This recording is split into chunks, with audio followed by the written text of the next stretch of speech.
Hi guys, swim done, steps, getting a few more steps in there. This view, that'll be the key to the weight loss journey. It's all about the steps.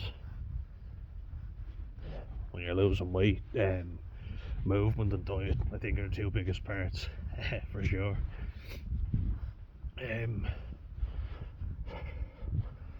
I don't really want this channel getting political. It's not really been what I wanted with it, but I do also want to look at topics I'm interested in, such as mental health, of course, and Ireland, the country I live in. Before I do that, look at that.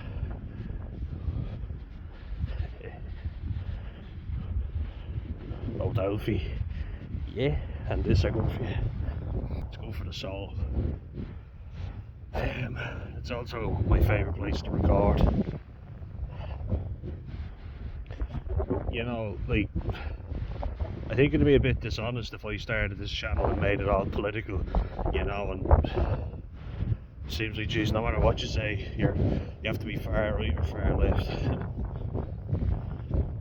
want to ask a question though, because when I was in with an addiction counsellor that I see, Catherine, it's really good. I'm seeing her again on Tuesday, and I'm really happy I'm back on my workout plan and doing a lot better. But me and her have a good relationship, you know, we talk about a lot of different topics. And you know, I say to her, look, you don't have to break any confidentiality with me or nothing. Just like, can I ask you a question? You know, and just, you know, basically she tells me as it is. Sorry, one second. I just basically asked her, do you get many people here who are struggling to leave the house? But before that, good boy. Yeah, ain't you good for the soul? Yeah. I find it hard to ignore him, ever. Absolutely smitten with him. But I asked her straight, you know, like, how bad does it get for some people in here? She says there's a lot of people struggling, you know. There's a lot of people who can't leave their house. A lot of people who are miserable, you know, like they're really fucking struggling. And so, like, when she says, look, I'm not going to be able to see you as often right now because I've got new people coming in, and like with me, in fairness, and I did get it, you know, where I went in and I got to see people pretty fast, and that was good, you know, that was. But then it does slow down and services are being stretched.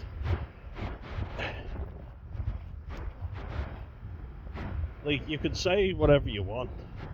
I mean, everyone's struggling in the world, but one small step at a time. Irish people, young people, are really fucking struggling. Jazz it up whatever way you want, but tell them they're just weak, they're soft, it's not going to help anything. And I'm someone who struggles. So, why is that? Why are so many people in the same boat as me? And not just even young people, like a lot of people are struggling. And like, we're supposedly one of the wealthiest countries in the EU. Why would this be happening?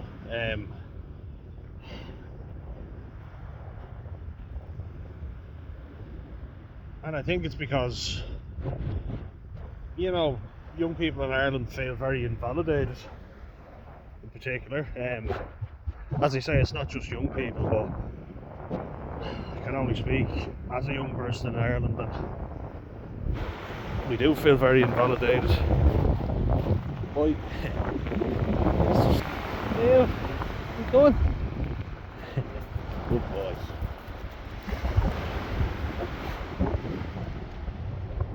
Like, I did say this before, and I think it's an interesting point to bring up again.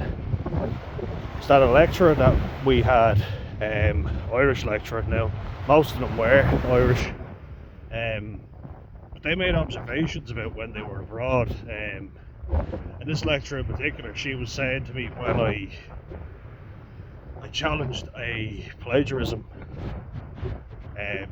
accusation that was made against me. Because it was open book exams, there was a massive grey area around them. Back in COVID times when we were doing our exams. And I was like, look, I don't think this is fair. Because they were asking for more detail and they wanted us to do our own research, so I went and found a lot of articles, put them in, you know, blah blah blah. I even gave citations for them.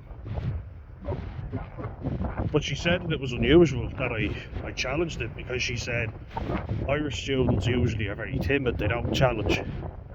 I was like, what do you mean? She was like, well, they wouldn't be as confident, let's say, as Australian students, as Austrian, American or Canadian.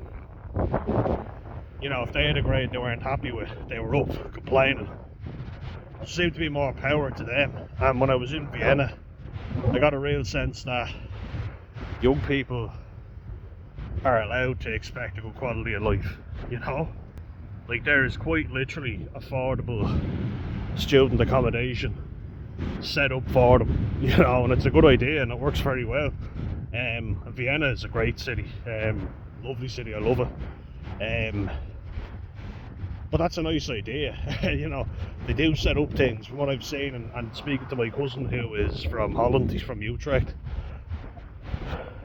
and he was in the University of Tilburg. It's about a 2-hour train journey, I think. But students over there, I think they get free travel during the week because it's to and from university, and then at the weekend it's discounted. So it's like, yeah, that's a good idea, you know, help them out. You know, over here it's just, what are you whinging about? What are you complaining about? Look, there's a lot of good things about Ireland, and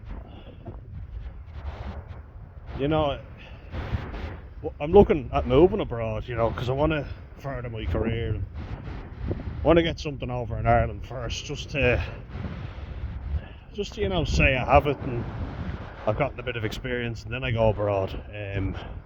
Because I think it's important, you know, the grass isn't always greener. And according to studies done on quilcha, the grass won't be greener in Ireland if they keep going at the rate they're going at, selling land back to the British for 1.3 billion euro. Great country, we fought so hard, or our ancestors fought so hard to get it, and then we're just handing it back. Good boy. Good boy. But before I get political, I just want to have an honest talk about it, you know, because you do see it when you go abroad. Young people just seem so much more comfortable. People in general, you know, the citizens in Europe, they just seem a lot more relaxed, a lot more at ease with themselves. In Ireland, I notice we're a lot more jittery. We're not as comfortable in our own skin. And one thing that really pisses me off, and you'll see it a lot, but like, I think they had Tom Brady on the Late Late Show, and they were going, "Oh, you've Irish roots, don't you?" And, you know, celebrating that. I hate that shit, you know. It's like, you think everybody that's actually from Ireland in Ireland is a waste of space, but then some shiny fella from America is great, you know. "Oh, you've Irish roots," and we're trying to claim them all the time, but we're not happy with what we fucking have, it seems. Like, I've no issue with Americans, Australians, English people being proud of their Irish roots. In fact, I hate when people give out to them for being proud. That's not what I'm saying. The issue I have is, why are they so wonderful in your eyes as an Irish person? But the Irish people in front of you are boring, you know. And I had a teacher before, a business teacher, say before diversity, Ireland was very miserable and boring. He of course had a soul patch and a ponytail, go figure. Of course, he was all about inclusion and diversity.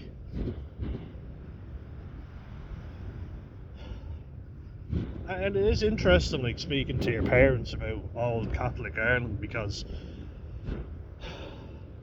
it was a huge part of our culture, you know, and that's something that obviously I haven't grown up with, being born in 1998, but my mum told me about it and just said what a stranglehold they had over the country, the Catholic Church. So it's basically like you leave British rule for Catholic Church rule. And I will admit, like, it looked fucking miserable, you know, when you hear about Sinead O'Connor being an unruly woman, so off you go, you know, to the reform school. You know, I even heard before that this is from my dad.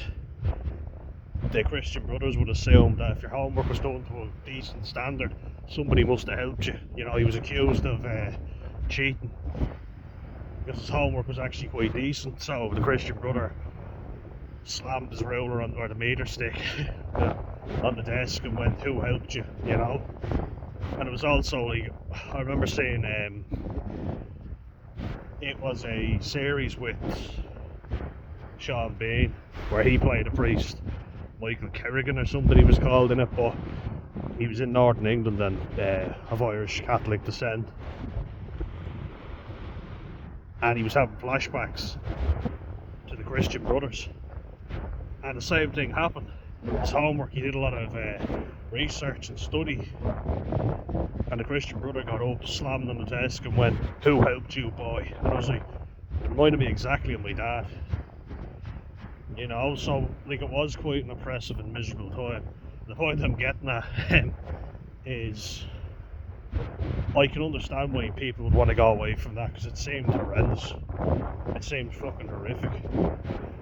So I think that's why there's such a push to get away from how things used to be in Ireland, because maybe, you know, maybe it was miserable, but it seems like the fancy, shiny new person is better. We always love to talk about our relatives who are from abroad, you know, who live abroad. They went off to greener pastures while we're stuck in the motherland. My mum moved to Australia. She said that my granny said to her, "Only a rat leaves a sinking ship." It's a very miserable Irish Catholic thing to say, but yeah. We can be a miserable bunch at times. I just get a general lack of pride, lack of self-belief, you know. And I think that carries through. I don't think we appreciate ourselves, you know. We always think everybody else is better than we are, which is not the case. Like, we're a well-educated bunch. We're an intelligent bunch of people. It seems like in Ireland you're not appreciated if you're Irish. You have to go abroad to be appreciated. You know.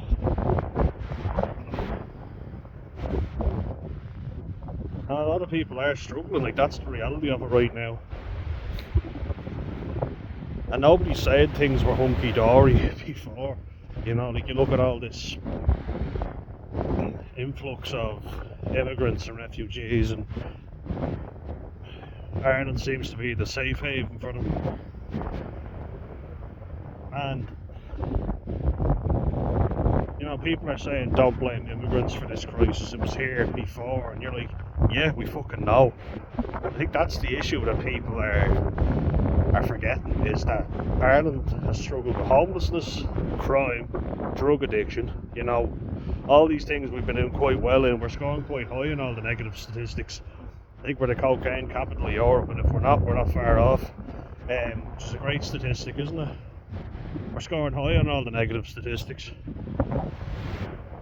I don't think anyone's denying that Ireland, you know, has always unfortunately had quite a good status when it comes to crime. Like, you look at what happened in Sweden, it went from one of the safest countries in Europe to one of the most dangerous overnight. You know, so if anyone wants to shine on that, you know, you can let in as many people as you want and it won't affect you, they were safe, you know. Sweden is a very safe country, and now it's one of the most dangerous in Europe.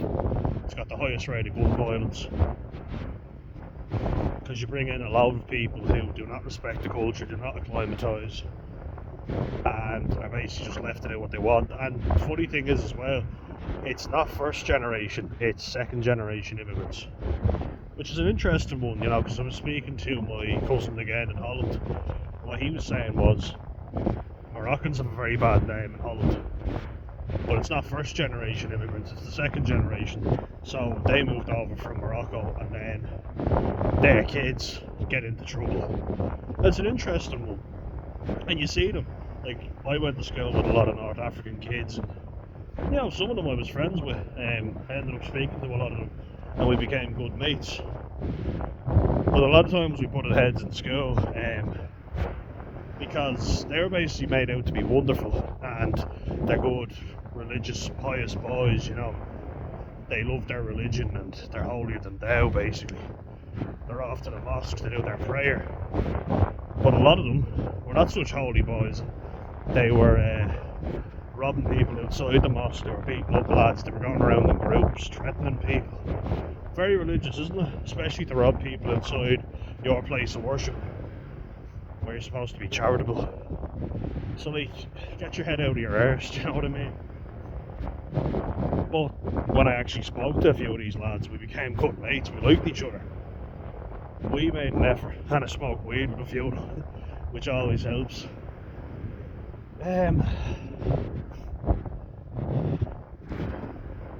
But it was Irish teachers that made us feel shit about ourselves. You know, these North African Muslim lads are great, and you're all useless. You know, you can't even give me the 10 Commandments. Thou shalt not covet thy neighbour's wife, thou shalt not commit adultery, and all this stuff. And all they're saying is, don't steal, don't. And I was like, I can fucking tell you that. You want all the thou shalt nots. Good boy. And yeah, I really got the impression they thought we were fucking agents. They really treated us like we were fucking agents. And you know, here's the thing, that's not on the foreign kids coming in. That's up to the white Irish adults. You know? Like, they're the ones trying to make us feel inferior. Can I go back out? Good boy. Good boy. Good boy. Like, if you have a good set of values, you're not going to, you know, allow people to trample all over those established values that are already in the school. But they're basically like, oh, you know what, all these pasty paddy kids, no, they're all thick, they don't care, they're useless. All these Muslim kids are so much better than they are, you know, from North Africa and the Middle East. The Irish kids, you know, they know nothing, they're apathetic, they couldn't care less. Or as our lovely friend before in a previous video said, all a bunch of woman hating baby killers. Yeah, that's the one. Baby eaters, sorry.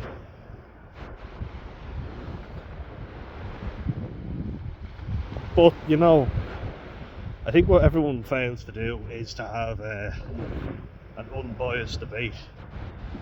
And I feel like I'm in a good place to do that. Like, look, I'm a vulnerable person, I'm an autistic man with clinical depression, you know, I struggle. You know, I need help, I need assistance. And it's been given, and thankfully it has, you know, but it hasn't always been easy. And as soon as I tried getting up off my arse, going to work, getting a full-time job, and then I couldn't do it, you know, I had a breakdown. They come right in to try and whip your disability off you. If anybody's seen that lad, the poor young fella Owen, lad with ginger hair and a wheelchair, I think I was in college with him. I was in college with people who knew him anyway, and a lad that I played rugby league with, he is his cousin's nephew. I know it's a real Irish thing, but yeah, He's confined to a wheelchair, so he can't work, and yet he can't get disability because his partner earns too much money. So the fact that she's gotten up off her arse and gone to work is working against both of them, you know. And my heart went out to him, because you could see him and he was saying, I can't buy her a present because of no source of income, and he physically can't work, you know. I'm in a lucky position where I've got, you know, 2 working arms, 2 working legs, everything's working, you know. With me, it's more, if I'm not trained properly, and I haven't been trained properly in pretty much every job I've been in, people just not explaining stuff, it takes me longer to comprehend it. I burn out, you know, and I've gotten sick. Like, I've actually gotten colds and fevers and everything from it, just because people keep bombarding me with stuff, and when I show any sort of competence, they pile up the workload. And my poor mother, his mum struggled with that, you know. That's when she got really bad inflammation, and she's worked all her life, in fairness to her, so she's still waiting to get invalidity payments. She's struggling, she's worried, you know. Me and my brother have both been struggling. Luckily we've got a source of income. I've got my disability allowance and I need it, you know, I fucking need it. I'd be lost without it, but they're trying to take it off me at every hand's turn. You know, luckily I'm doing okay now, thank God, and touch wood that it continues. But I feel like there's a real attitude of, what have you got to complain about? Everything's at your fingertips, you know. There's never been a better time to be alive. A lot of people would beg to differ. There's a lot of people taking their own lives. Mental illness is through the roof. Drug taking is through the roof.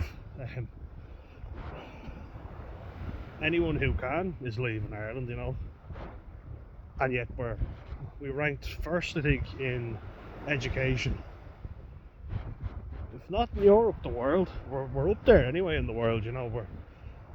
That's why people want to come and study in Ireland, which is great, you know, it is. But then afterwards, what do you get?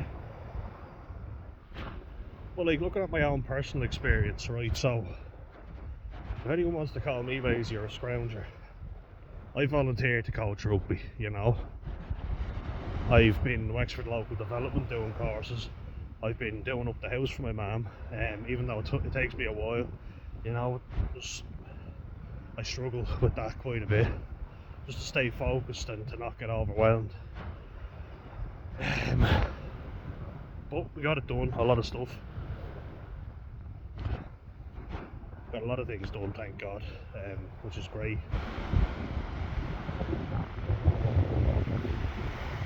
Thing is though, and I noticed this, I volunteered again as a peer supporter in college and as a student leader. So basically, student leader, you're giving tours to new students. As a peer supporter, what you're doing is you're basically like, if they have any issues and queries, they can come to you for help. You're there to assist them in any way you can. I didn't mind doing that.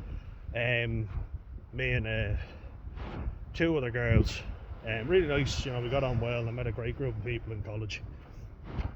I went to college, university actually, by the end when I finished. But when I did that, I was thinking, yeah, I'll get a load of young Irish students who are coming looking for help. And instead I got a Romanian man, a Romanian woman, and a Croatian man. They were all mature students as well. And I kind of thought, what the fuck? I find that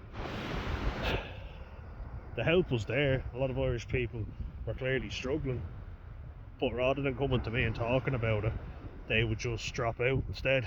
So there's something in that for sure.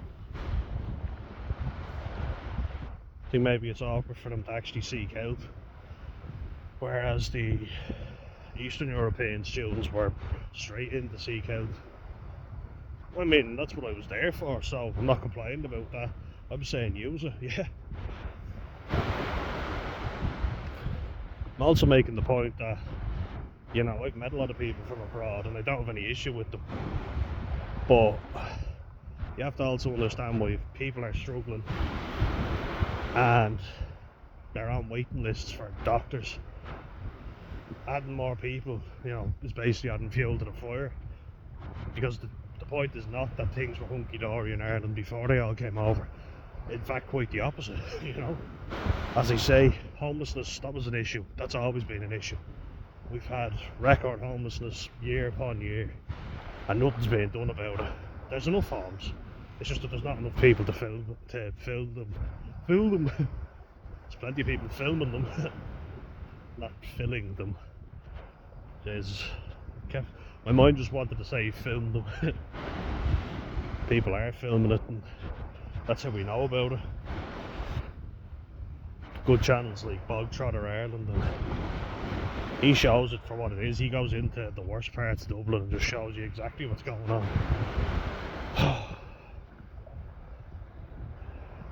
And it's sad to see, like it is, it's really sad to see. And you've got that. Why on earth would you bring more people in only to make them homeless? So if you want to look at it from a humanitarian point of view, what is the fucking point in that? And I've seen plenty of forward homeless people as well, and I don't think it's good, not for anyone. And here's another interesting point. So, had that gobshite before on Instagram, a proud Irish American because they did tap dancing once. Well done. They also ironically picked Eamon de Valera as their character, their avatar, and I caught them out on that one. Picked the snake like de Valera. I gave them an out with Michael Flatley, but tap dancing reference went way over their head. Funny that, isn't it? Someone who's like real woke with no sense of humour just can't get the joke, but they called me a xenophobe. Well, if that's the case, you're basically afraid of all foreign people, and I've spoken to lots. And Dimitri being one of them. Nice fella, a Romanian lad. Worked with plenty of them on construction sites because they usually get hired as cheap labour. Romanians come over and usually do the jobs and construction sites that nobody wants to do. And Eastern Europeans, they work hard but they drink harder. Us Irish have a reputation for drinking, but the Eastern Europeans can certainly keep up. Let me tell you. And that's from actual experience and meeting them, being friends with them. But I like the Romanians, There's a few bad eggs, yeah, but in general, I get on well with them, and they get on well with me. This lad Dimitri, I used to meet him at Donnybrook because we have games on in Donnybrook for the rugby coaching. That's what they play at Donnybrook Stadium, Energia Park, as they call it. And the little garage there is little Topaz, and he used to sit down, have a cigarette, and we just got chatting, and he was talking about how he loved Ireland when he came here, and he's been here for over 20 years, and he loved the Irish music, he loved all the traditions, and even he's sad to see it being eradicated. And he's a foreign man living in Ireland. So what does that tell you? He's even seen it, and he's worked and done all the manual labouring jobs. He's been robbed before, poor fella had his home broken into. But he loves the Irish people. He says we're a generous bunch, and he works with a lot of Irish people. I was chatting to them too. We were all having a good chat. And he's saying he's sad to see everything going. Culture just being eroded. So like that, what does that fucking tell you? Go out and actually speak to people. I wonder how many people are actually doing that from either side.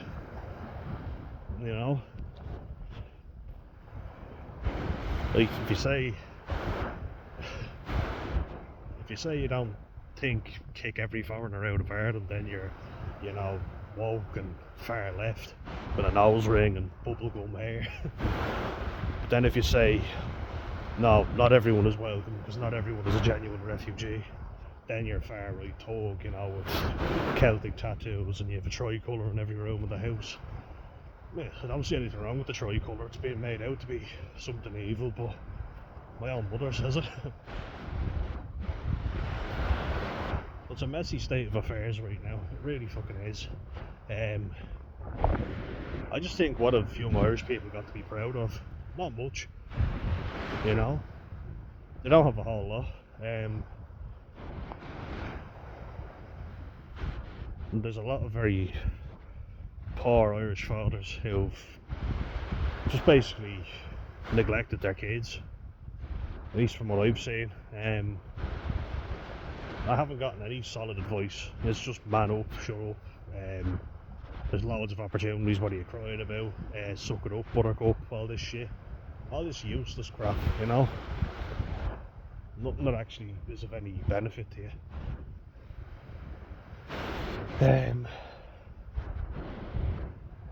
Doesn't help anyone. It just makes you feel shit about yourself.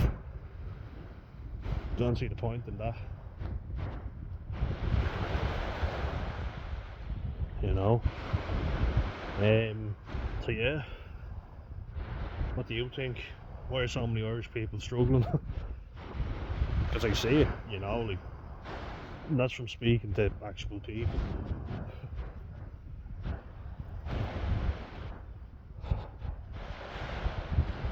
It's not from just, you know, forming my own random opinion based on nothing. You know, I'm actually seeing people and talking to people from all walks of life. And speaking to counsellors and people who are working with severely mentally ill people in Ireland, and they're saying it's only getting worse, which I think is very sad. I think it's very fucking sad. As someone who struggles themselves, you know, it's hard not to empathise.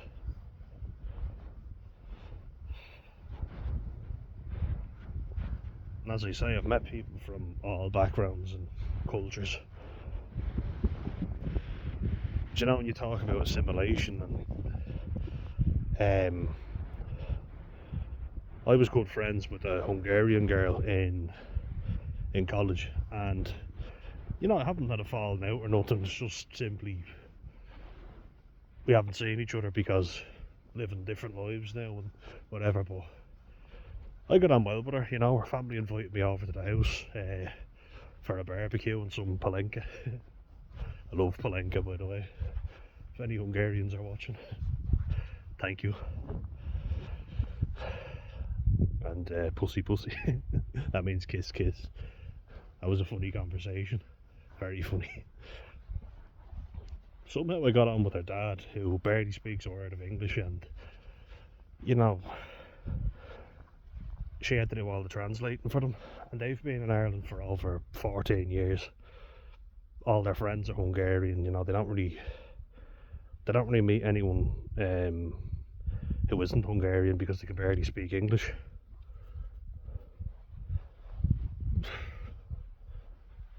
You just wonder, like, how many people are like that who have no plans of assimilating, and like perfectly nice people, but she had to do all the translating for them and speak on the phone. Which obviously she spoke English. My Hungarian wouldn't be great. There's just a lot going on, you know. And it makes you wonder, if I do leave, what will I come back to? As I say, I've spoken to people from all walks of life, and not many of them seem to be benefiting at the minute. A lot of them are struggling, so yeah, anyway, we'll leave it on that. Let me know what you think. Are you struggling as well? Feel free to share. Let me know down below. Alright, see ya.